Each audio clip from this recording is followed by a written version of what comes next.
This is R.J. Rushdoony, Easy Chair number 71, May 24, 1984.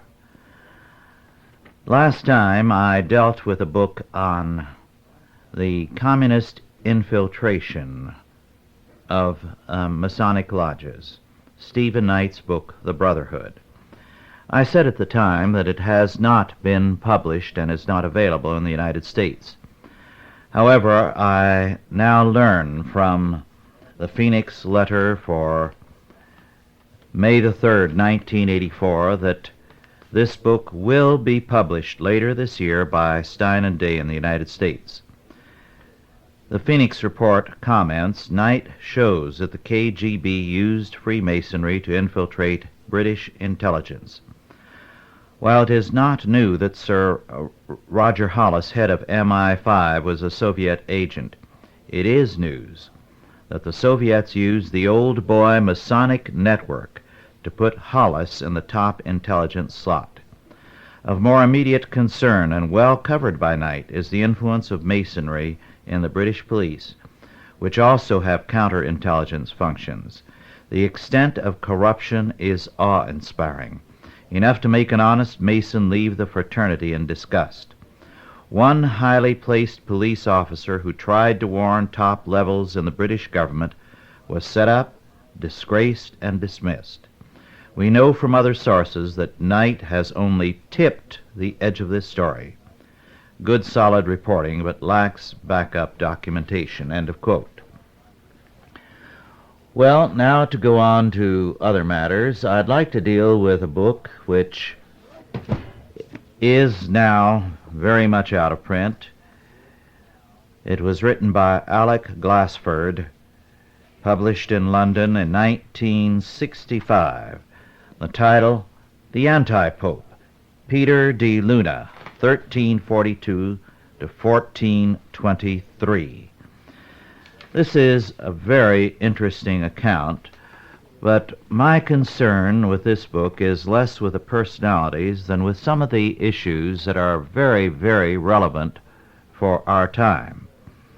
I've been reading in this period and others because of my work on a church and state relationship book, which, by the way, is nearing conclusion, and probably by the end of summer will be completely written and typed and all the tapes of it available.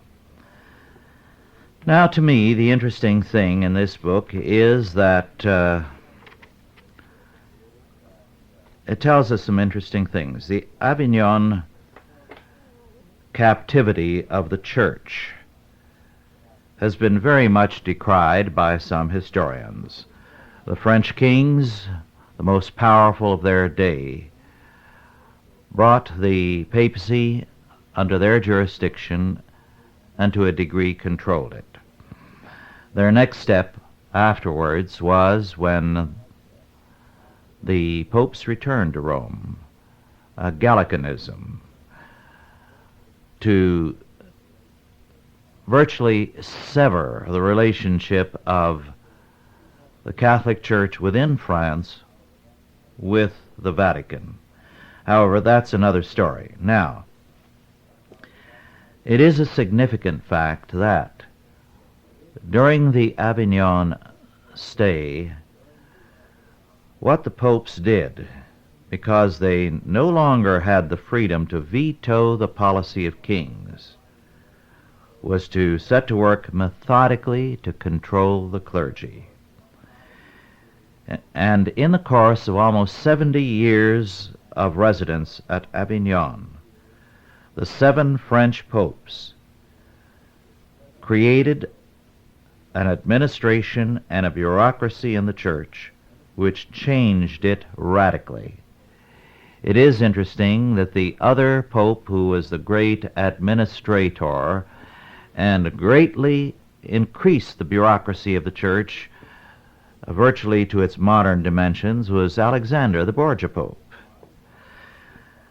In other words, the Avignon popes and the Borgia Pope, having little concern with speaking to the critical issues of the day, concentrated on building up a power structure and a bureaucracy within the church. I think we can say that as the churches, Protestant and Catholic, in the modern age have become less and less relevant to the world around them, to the issues of the day, they have become more and more bureaucratic within. They have stressed building up ecclesiastical power, control of the church machinery, rather than fulfilling the historic mission of the church. It is interesting, by the way, that in the course of the Avignon captivity and subsequently the Great Schism, when one churchman said that instead of all the jockeying for power, what they should be doing is to minister to the needs of the people and to evangelize. The reaction to this was one of embarrassment. They had really forgotten what it was all about. In fact, one of the contestants for power, an anti-pope, did something unusual among all the claimants for power. To vindicate his particular position, and mind you, this man was a legal expert, he went to the Bible to try to justify his position and was somewhat startled by what he found. Well, the result was that the papacy changed greatly as a result of Avignon.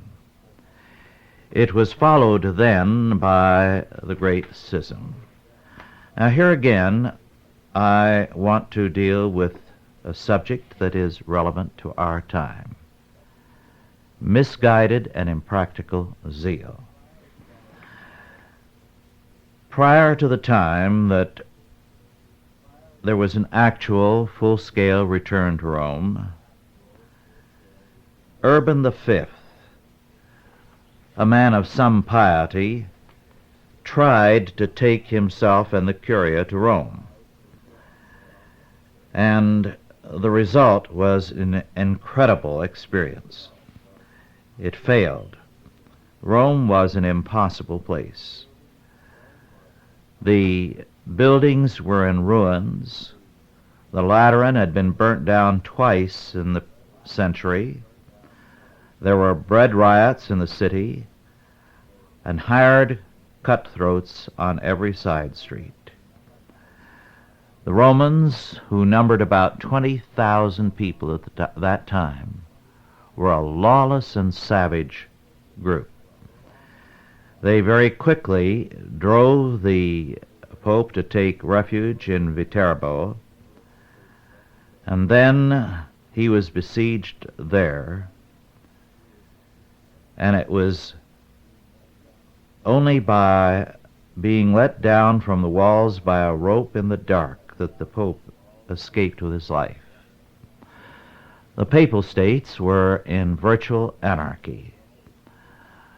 Governing them from Rome, the Avignon popes had only collected taxes. Their governors had been corrupt men, and the city of Rome was no fit habitation for anyone. Now, what was required in that situation was one very simple fact: a period of reform from Avignon. Popes who would appoint good men and follow through with men who would inspect the work of their governors so that law and order could be reestablished in the Papal States. Then a change to Rome would have been possible. Now, it was at this point one of the most remarkable persons of the entire period showed a misguided zeal: St. Catherine of Siena. Now, St. Catherine, who died at 33, and who in her brief years accomplished far more than many popes, as far as her influence on the church is concerned, erred here in compelling that the move be made without any regard to the circumstances. Now, Pope Gregory XI, Urban V's successor, decided that the move had to be made. Catherine of Siena was a very difficult person to say no to, especially for churchmen who were church politicians. The presence or the epistles of an authentic saint were very hard to resist. When Catherine went to Avignon, it was very, very difficult for anyone to escape the fact there was something supernormal about this woman. Her letters, by the way, to the popes were amazing documents. And, for example, she wrote in one letter to Gregory that his administrators in the Papal States were bad. And people smell the stench of the way of life of many of your governors, and you know they are incarnate demons. Father, I beg mercy for them. Forget their presumption and pride. I tell you, sweet Christ on earth from Christ in heaven, that when you act thus without anger, they will at once come and bow down their heads before you in repentance. Then you will rejoice, and we too. O sweet Daddy, make haste to raise up the banner of the most holy cross, and you shall see the wolves become lambs. Well, that was hardly realistic. The wolves are not about to become lambs just because the Pope told them to be. By the way, when she spoke to the popes, the translators would not translate sweet daddy. They were afraid to do so. Well, at any rate, she nagged the Pope into going to Rome. Well, it was a nightmare, a thorough nightmare. And in no time at all, the Pope was dead. It was a sick situation. There were no facilities for any decent living. They were living in what amounted to ruins and shambles. And so, with the Pope dead, the cardinals were faced with the choice of another Pope. Well, how are you going to choose a Pope in a city that is ruled by hoodlum gangs? And these gangs demanded that the cardinals name an Italian or else. As a matter of fact, while the cardinals were deliberating, or rather nervously talking about what they could do, the demand shifted from an Italian to a Roman, and the lives of the cardinals were at stake. So at this time they did something that is very, very interesting. I have said that when the church was not able to speak to kings and rulers, it began to bureaucratize and control its own clergy, over-control. Well, people rose up in the ranks who are nothing but nitpicking bureaucrats. And one of them was a churchman named Prignano. And Prignano was a nitpicker, a person who could be depended upon to take all the details into mind and to run all the errands and do exactly what he was told. He was also Italian. Well, with the mob howling for the blood of the cardinals, and the cardinals afraid for their lives, they decided they had better elect Prignano and let him resign later when the situation was stable enough and they could have an honest election. At least this was their story. Certainly, it does seem obvious that they were afraid for their lives, and with good reason, given what was happening in the streets and what happened later. So Prignano was elected and took the name of Urban VI. And it immediately went to his head. He scoffed at the idea of resigning. He confused himself with God. He acted arrogantly. And all of the cardinals, even Peter de Luna, a lawyer and a cardinal who was very close to Prignano and had respected his abilities, finally realized in horror that they not only had a man out of control, but a madman.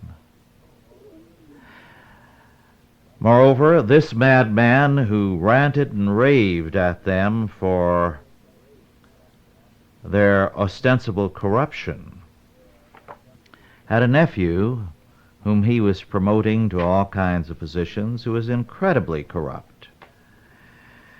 The nephew was known as, his name was Francesco Prignano, and he was known commonly as Butillo or Tubby.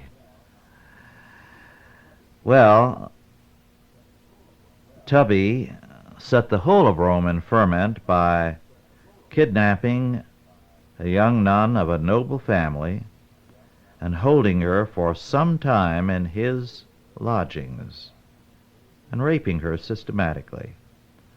When this was called to the attention of Urban VI, he excused his 40-year-old nephew with the words, "He is only young." Now, this was the supposed great reformer. Well, the cardinals met in a state of shock and horror. This was like a descent into hell. Avignon had been a civilized place, and the popes had been civilized, able administrators, and now they had a madman, or someone who was at least just a little short of a madman. So they felt they were justified in doing something and placing the man under some form of restraint. So they had a meeting about it. Now, here is the critical point I'm building up to. These were products of Avignon. They were products of a bureaucracy. So what did they do when they conspired to get rid of a pope? They took notes. They made a full record of their proceedings, which were immediately confiscated by the pope's agents when they found them, and the men arrested, and in time all of them, except one who escaped, and those who were not present for one reason or other, were savagely tortured, with Tubby or Butillo standing and laughing, and Urban VI pacing outside and shouting instructions. They were all killed finally. Well, this is the bureaucratic mentality. As Otto Scott reminded me, one prominent corporation executive took $100,000 on instructions in cash to a Nixon cabinet member.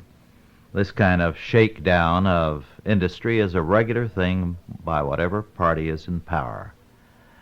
And corporations regard it as a license to stay in business and not to be framed on something or other.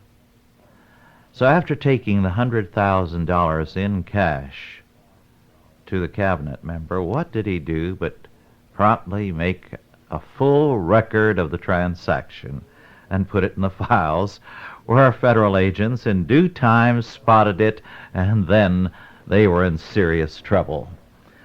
So we have that same bureaucratic mentality all around us, very much with us in our day.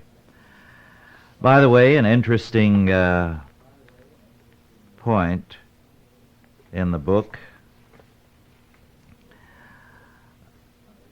let me quote, "Relations between the popes and the civic authorities on the capital have almost always been strained, right down to the time when a town planning committee of Freemasons carefully designed a whole district so that the dome of St. Peter's should not be visible at the end of each street."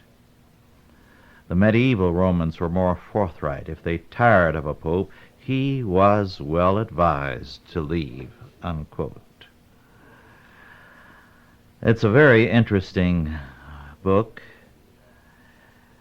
The anti-pope was, of course,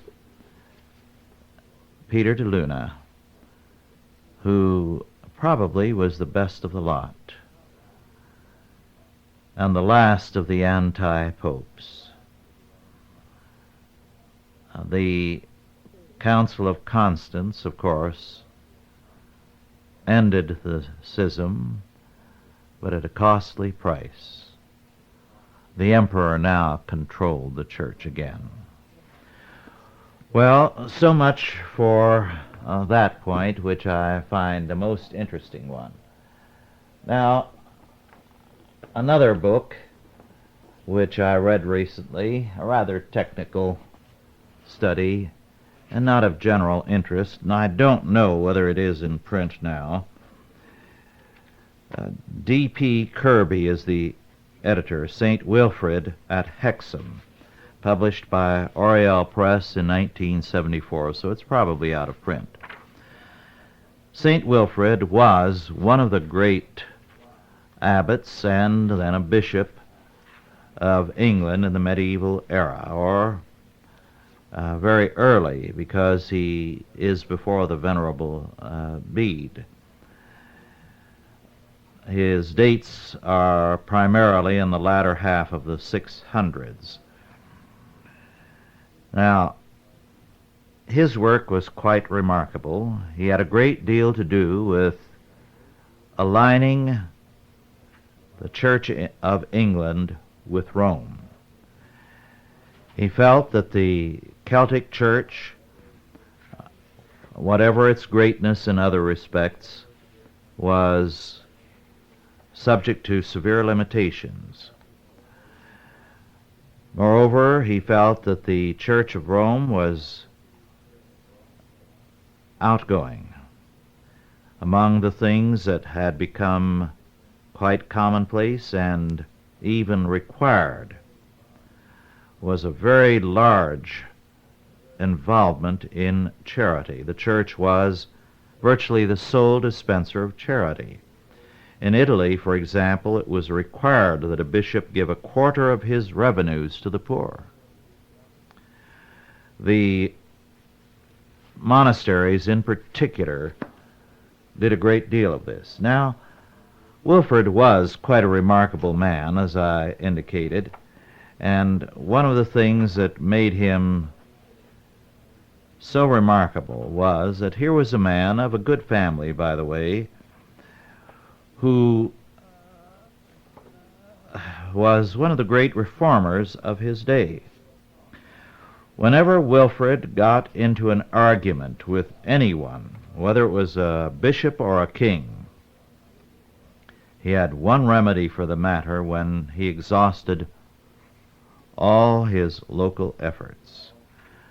What he did was to pick up his walking staff and take off for Rome. He made the journey from Northumbria to Rome on several occasions, on foot predominant, always really, except when he crossed the English Channel. He did it without any real rests. He made his last great journey to Rome when he was 70. When he traveled, if he heard of any problems in any monastery or church in the area, he made a side trip to set everybody straight. And with his fiery temperament and preaching and the moral authority he carried, he brought them into line. As a matter of fact, he usually got what he wanted out of the popes because they were only too happy to give him what he wanted and get rid of this tremendous nag, because he was a nagger. He is described as a man of immense moral bellicosity. He knew what was right, and he had no intention of wavering from his chosen path. A very remarkable man. The extent to which he Christianized his time is very great. We must remember that the last of the small kingdoms of England was nominally Christianized in Wilfrid's lifetime. Well, another minor point I mentioned in dealing with the Great Schism and the return of the papacy to Rome, the horrifying tortures that were inflicted upon the cardinals. Now, I want to make a point here. This was the 14th century. It was a time when the world was changing. The Renaissance was beginning to arise. Torture, as a result, was one of the civilized weapons that began to come into existence. Let me quote something from the Tudor Law of Treason by John Bellamy. This is a rather technical work published in London and also by the University of Toronto Press in 1979. I believe it is now out of print. I quote from page 109. Deliberate torture on the orders of the king was virtually unknown in medieval England, being against the tenor of the law, of the common law, as Fortescue had emphatically pointed out. Then he goes on to say there were 3 cases reported, but they all occurred in the second half of the 15th century. Now, they started a little earlier on the continent.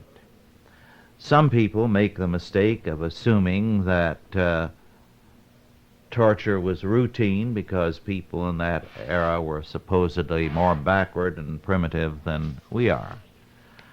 But torture came into being with the Renaissance and continued well into the modern era. While we're on the subject of the Middle Ages, I'd like to quote something in an entirely different vein.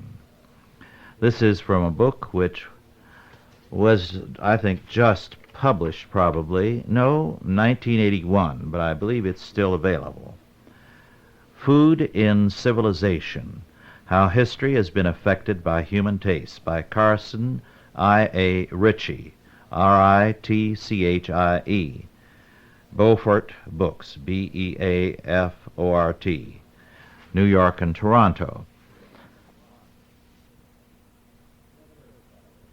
The first couple of chapters are nonsense, full of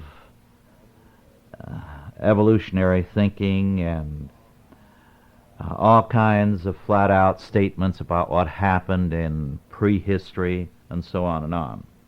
However, when he comes up to historical documented areas, his book is interesting.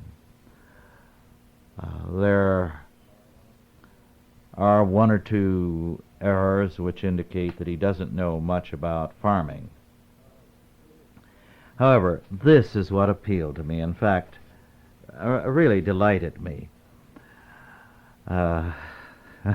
It tells us something about the Scottish temperament. He speaks of gluttony, and he says that the monastic dislike of overeating and overdrinking was not unusual because medieval society discountenanced gluttony and regarded it as one of the 7 deadly sins. As a result, he said, it was something of a real problem if you were addicted to gluttony, because the social disapproval then was so much greater. But this, and I quote, "In Scotland gluttony, became not merely a sin but a crime. Scots found guilty of overeating were strangled with a withy or peeled willow wand — rope was scarce in Scotland — or drowned in a running stream. Severe sumptuary laws telling the poor what they must eat and what they might not were also issued. This attitude must have issued from the natural Puritanism of the Scots, because food was not scarce in lowland Scotland.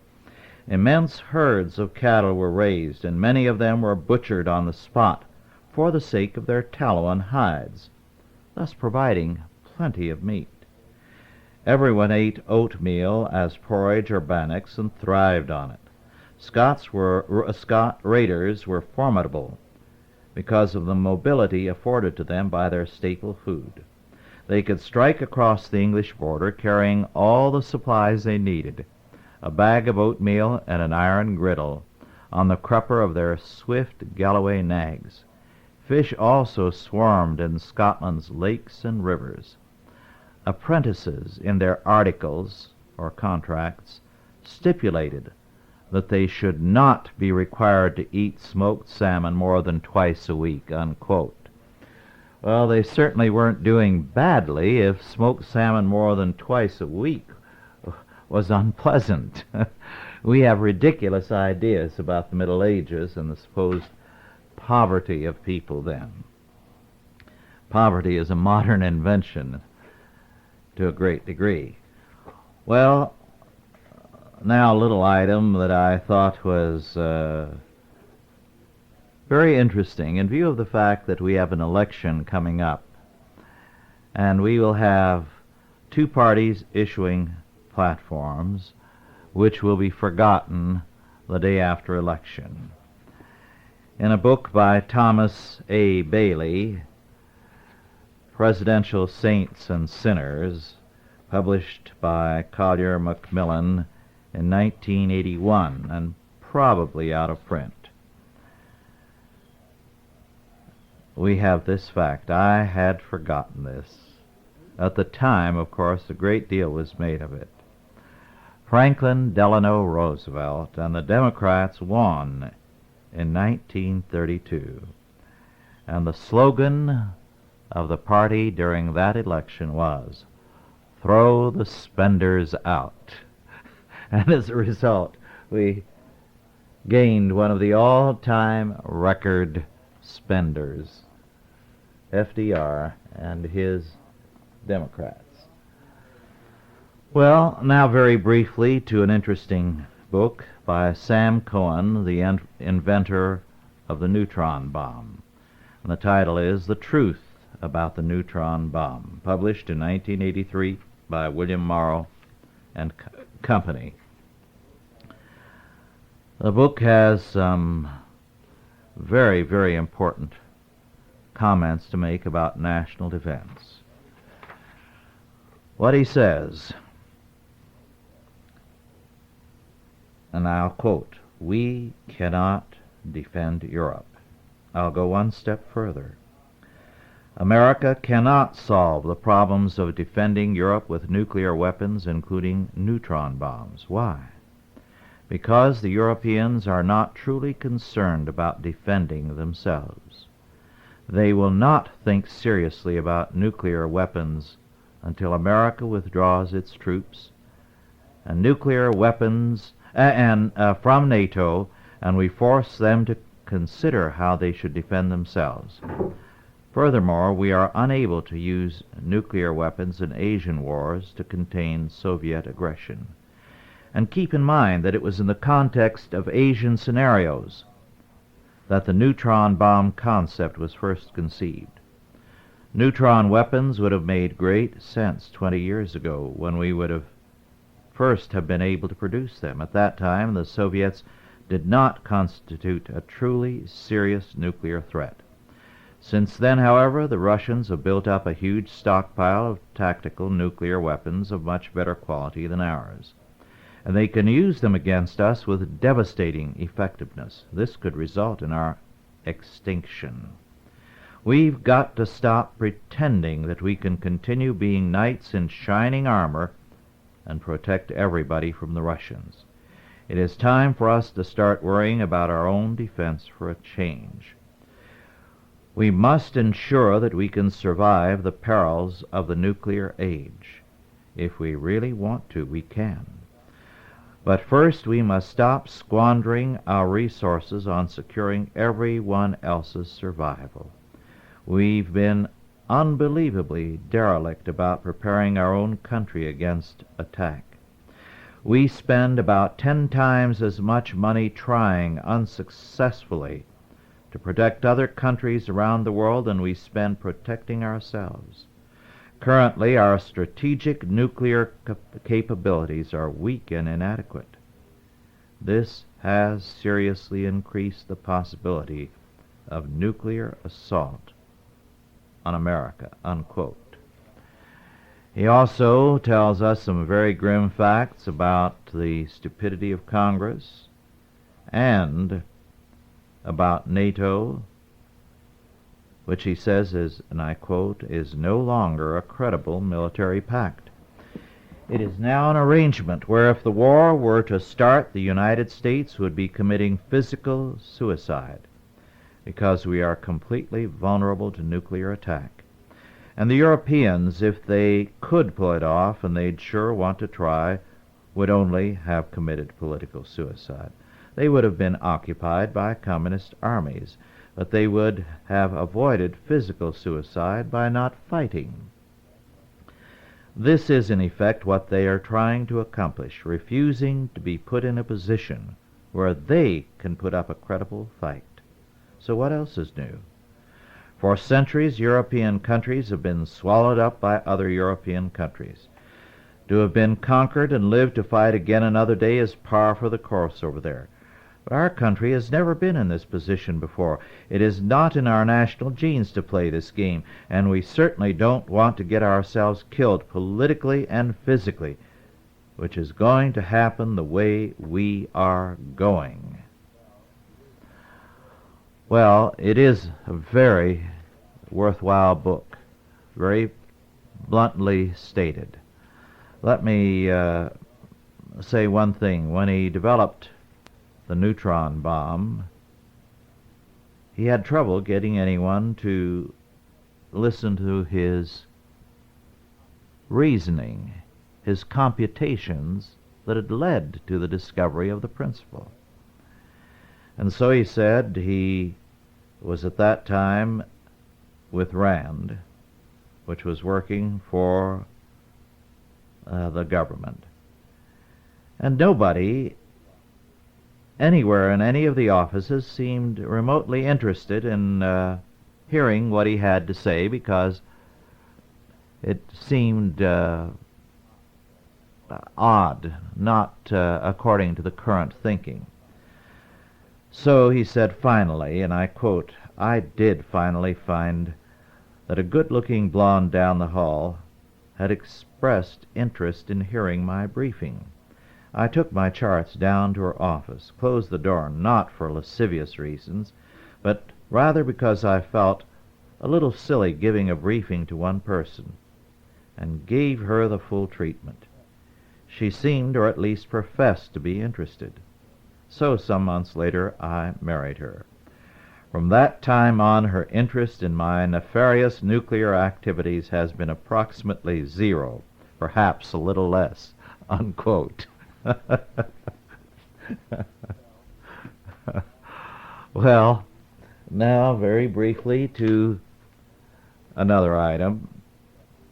One of the books I picked up recently, in fact, the book on the anti-pope, as well as this one, I picked up in Seattle, book shopping. We were there, Otto and John and myself and Herb Titus, for our fourth Christian Reconstruction Conference, and Clinton Elizabeth Miller took us to some bookstores where we had a ball locating all kinds of marvelous finds.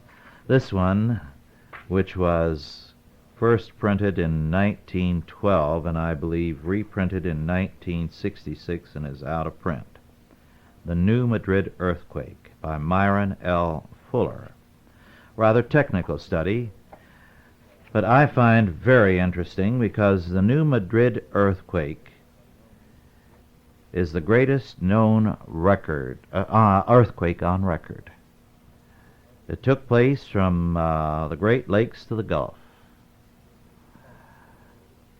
It was felt over half the United States and in Canada.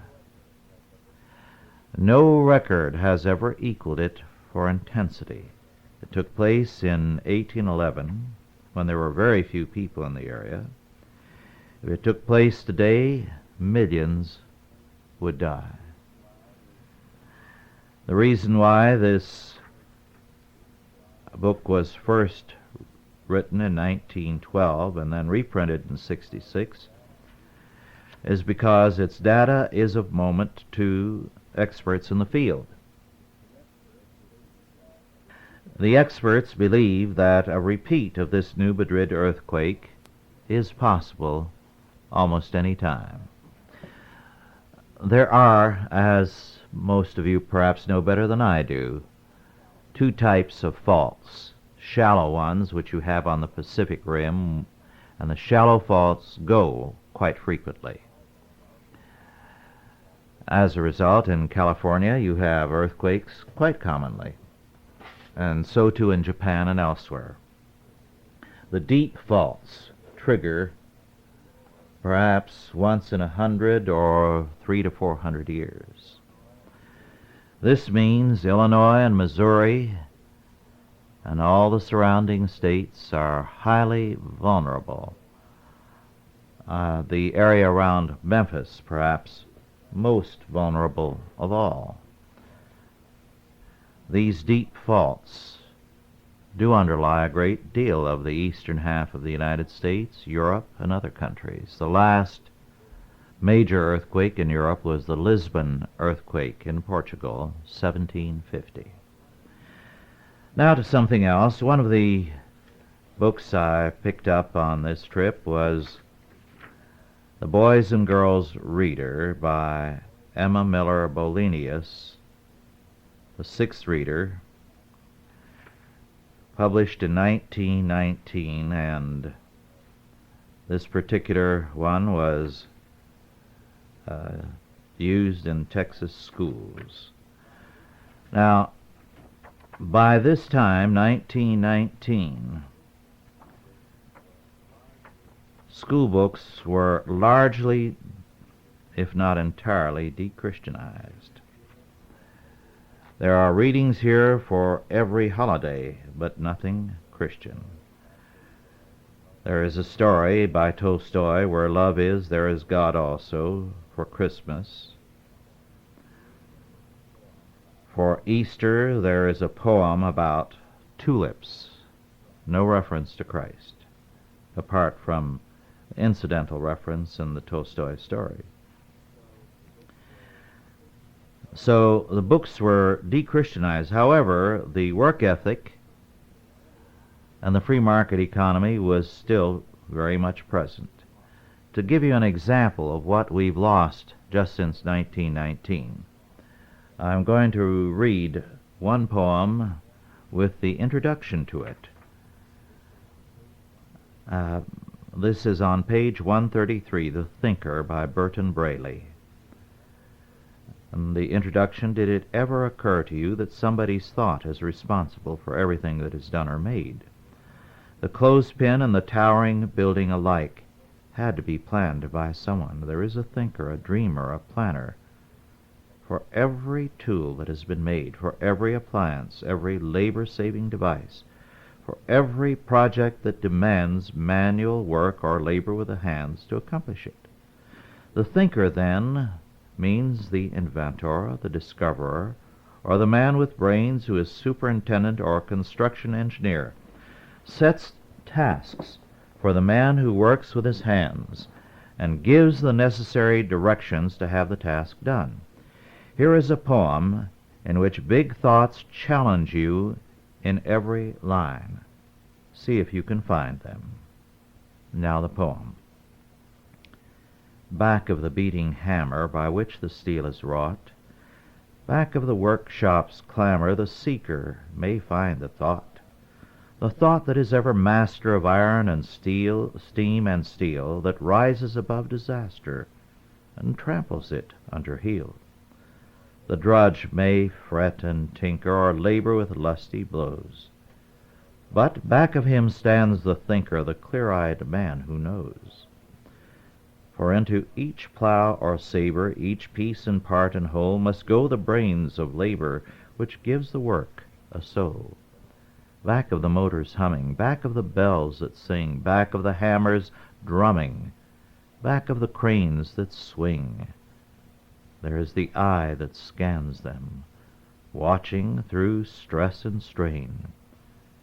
There is the mind which plans them. Back of the brawn, the brain, might of the roaring boiler, force of the engine's thrust, strength of the sweating toiler, greatly in these we trust. But back of them stands the schemer, the thinker who drives things through. Back of the job, the dreamer who's making the dream come true. Because children are not exposed to this kind of thinking today, we have the predictable results of our time. Now back to Toyohiko Kagawa's Songs from the Slums, which I started reading to you last time, and to read a few more. Slum evening. I walk the bright, hot streets, and suddenly the sunshine shows how soiled my sleeve is.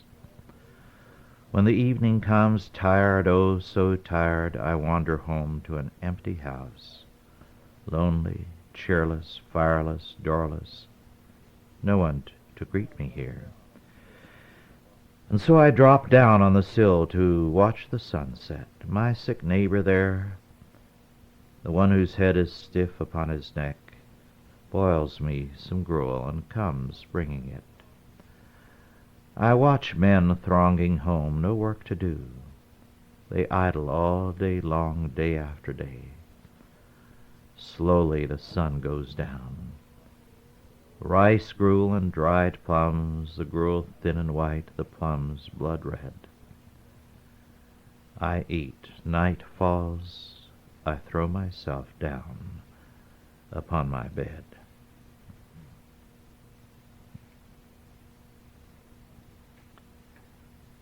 And this, my disciples.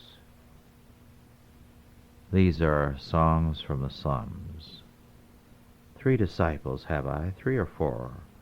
Little, shaven-headed, dirty-nosed Taco, and loud-voiced Jinko, who will not lose me from their sight, are number 1 and 2.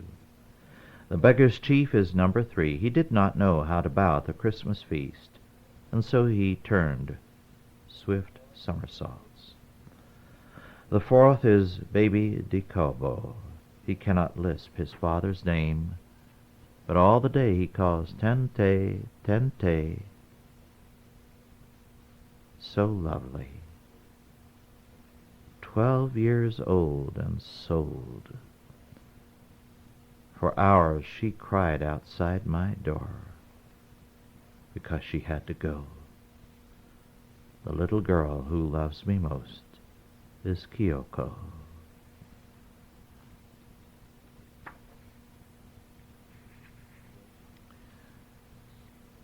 And this snowy morning, 6 a.m, it is dark and cold. A little figure stands by the sake shop, her head bowed down against an empty cart. She wears the rags she sleeps in.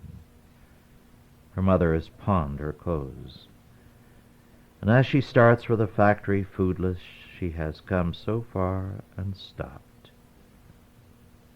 It is Yoshiko, shamed and hungry and cold, crying in the snow.